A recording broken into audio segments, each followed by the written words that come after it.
Hello दोस्तों, स्वागत है आपके एडी एग्जाम ज्ञान में। और आज हम यूपी प्लस सी के आए हुए सभी क्वेश्चन हल करेंगे। यूपी प्लस सी में जो आने वाला है पैट का एग्ज़ाम, उसके लिए हम ये घटना चक्र की बुक को पूरा सॉल्व करेंगे। जब तक पेपर आएगा तब तक हम पूरी बुक का हल आपके लिए प्रोवाइड कराएंगे। तो ये देखते हैं आज हम श्रृंखला शुरू कर रहे हैं वो है आपका भारतीय राष्ट्रीय आंदोलन। इसकी श्रृंखला शुरू कर रहे हैं। तो आज हम इसको पूरा टॉपिक कवर करते हैं। तो देखते हैं पहला क्वेश्चन क्या है।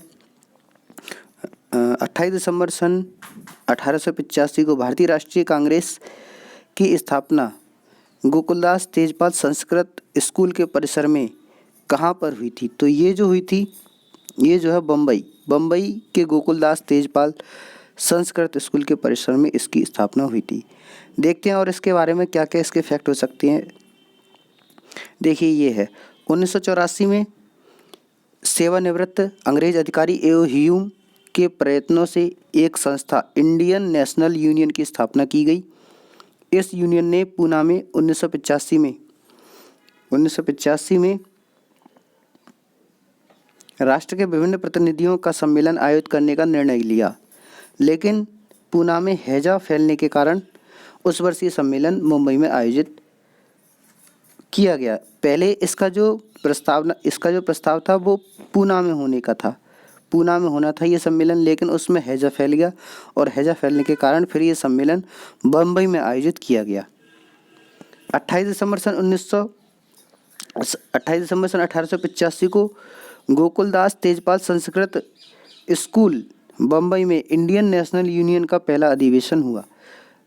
तो देखते हैं, तो ये जो है इंडियन नेशनल यूनियन था पहले ये कांग्रेस का नाम, और इसी सम्मेलन में दादा भाई नौरोजी ने इसे सुझाव दिया और इस संगठन का नाम बदलकर भारतीय राष्ट्रीय कांग्रेस कर दिया गया।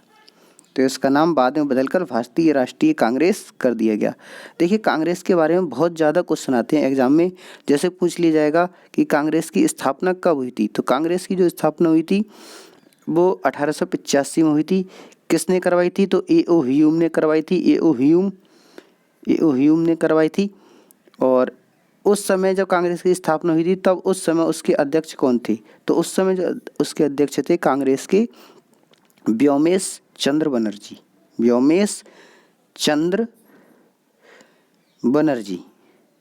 तो ये इसके पहले अध्यक्ष थे व्योमेश चंद्र बनर्जी। और पहले अधिवेशन में 72 प्रतिनिधियों ने भाग लिया था। और भी कई क्वेश्चन आते हैं कांग्रेस से जुड़े हुए। ये पूछ लिया था कि पहली बार वंदे मातरम कब गाया गया? तो पहली बार जो वंदे मातरम गाया गया वो 1896 के अधिवेशन में वंदे मातरम पहली बार गाया गया। और ये कहाँ पे था? कोलकाता में किया गया था, जिसके अध्यक्ष रास बिहारी बोस थे। पूछ लिया जाता है कि पहली बार जनगण मन कब गाया गया था?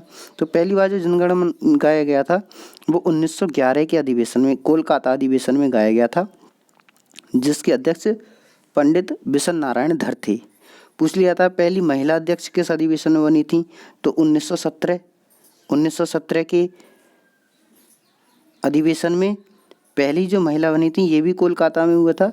इसकी अध्यक्ष ये जो महिला बनी थी ये एनी बेसेंट बनी थी। इसकी पहली अध्यक्ष महिला अध्यक्ष अगर पूछता है तो एनी बेसेंट थी। 1917 के कोलकाता अधिवेशन में बनी थी। पूछ लिया जाएगा गांधी जी ने किस अधिवेशन में भाग लिया? गांधी जी ने जो अधिवेशन लिया था वो 1924 के बेलगांव अधिवेशन में भाग लिया था। ये भी पूछ सकता है। पूछ लेगा कि मुस्लिम लीग ने कब कौन से अधिवेशन में समझौता किया था? तो मुस्लिम लीग ने 1916 के लखनऊ अधिवेशन में मुस्लिम लीग ने जो है समझौता किया था, जिसे लखनऊ समझौता के नाम से भी बाद में जाना गया। तो ये सब जो क्वेश्चन है वो कांग्रेस के हमने इससे रिलेटेड बताए हैं, और भी इससे जुड़े हुए आगे भी बताएंगे। देखते हैं क्वेश्चन नंबर 2। एलन ऑक्टेवियम ह्यूम एक सेवानिवृत्त ICS अधिकारी ने किस वर्ष भारतीय राष्ट्रीय संघ की स्थापना की? तो ये हमने अभी डिटेल में पढ़ा था 1984 में।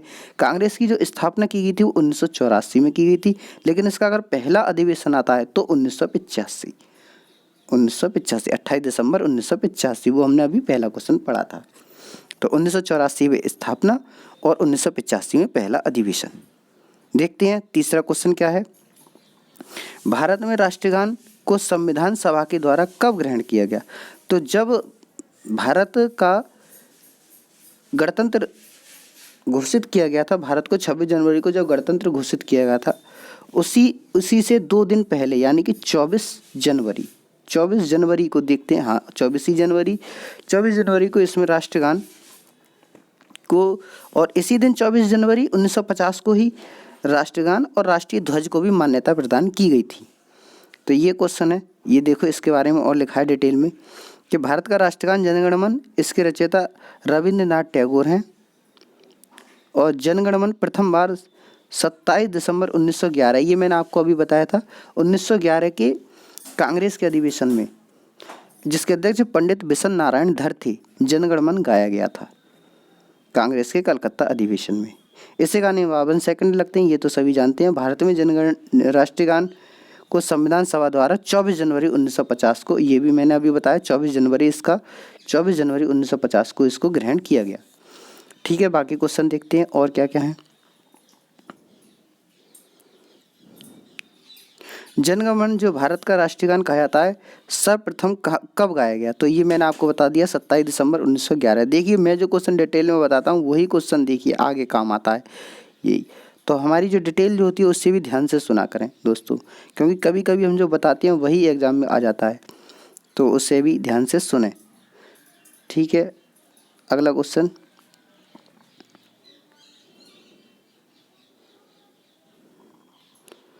राष्ट्रीय गान सर्वप्रथम कब और कहाँ गाया गया? तो राष्ट्रीय गान जो सर्वप्रथम है वो वही 27 दिसंबर सन 1911 कांग्रेस के कलकत्ता अधिवेशन में गाया गया था। देखिए ए ऑप्शन इसका ठीक है।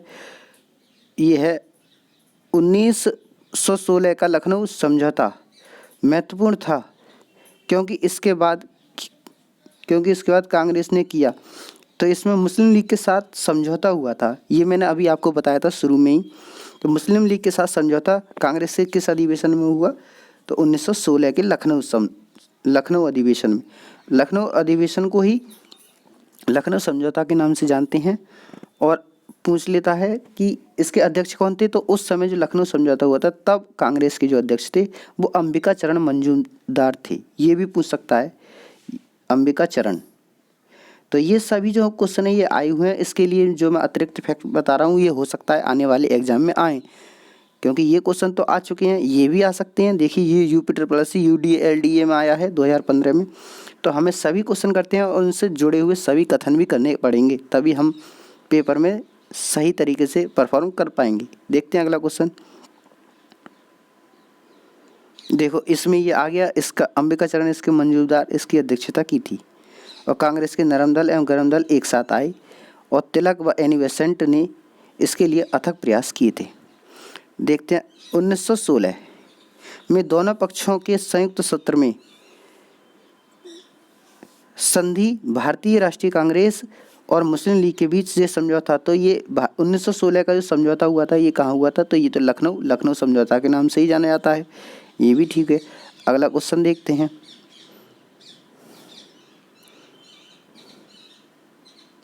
महात्मा गांधी द्वारा भारतीय राष्ट्रीय कांग्रेस के कितने अधिवेशनों में अध्यक्षता की गई?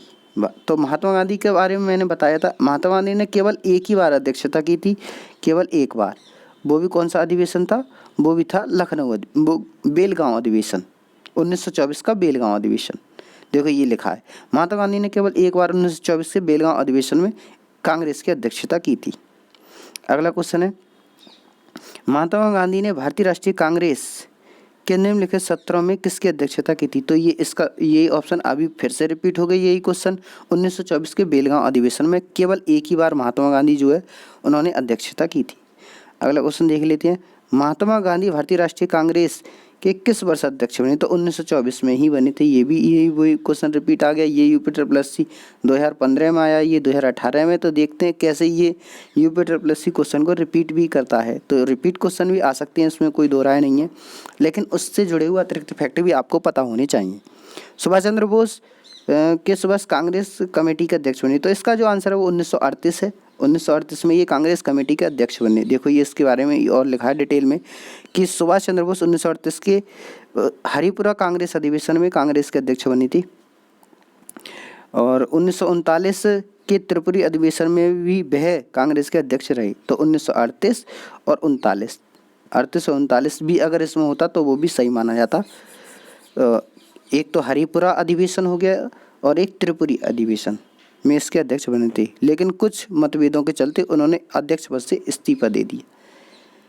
अगला क्वेश्चन, जब सुभाष चंद्र बोस ने भारतीय राष्ट्रीय कांग्रेस के पद से इस्तीफा दिया तो इस पद का प्रस्ताव किसे दिया गया? तो इस पद का जो प्रस्ताव डॉक्टर राजेंद्र प्रसाद को दिया गया, डॉक्टर राजेंद्र प्रसाद को।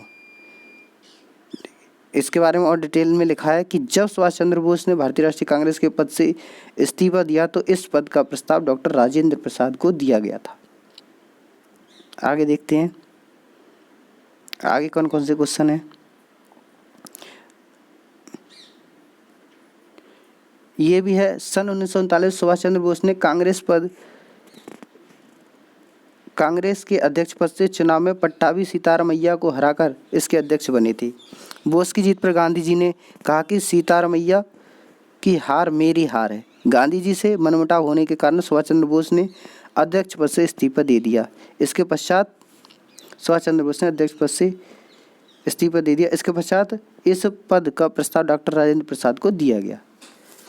तो ये भी इसका और फैक्ट है। अगला देखते हैं, कांग्रेस में प्रथम मुस्लिम अध्यक्ष कौन थे? तो बदरुद्दीन तैयब जी इसके पहले अध्यक्ष थे। इसका ये है, देखो भारतीय राष्ट्रीय कांग्रेस के प्रथम मुस्लिम अध्यक्ष बदरुद्दीन तैयब जी थे, जिन्होंने सन 1887 में मद्रास अधिवेशन में इसकी अध्यक्षता की थी। मद्रास 1887 के मद्रास अधिवेशन में, तीसरा अधिवेशन हो जाएगा ये, क्योंकि 1985 में पहला हुआ था, 85 उसके बाद 86 में हुआ था, 86 के बाद 87 में, 87 में बदरुद्दीन तैयब जी हो गए, 85 में पहला अधिवेशन हुआ था, तब थे व्योमेश चंद्र बनर्जी, और 86 में बने थे दादा भाई नौरोजी।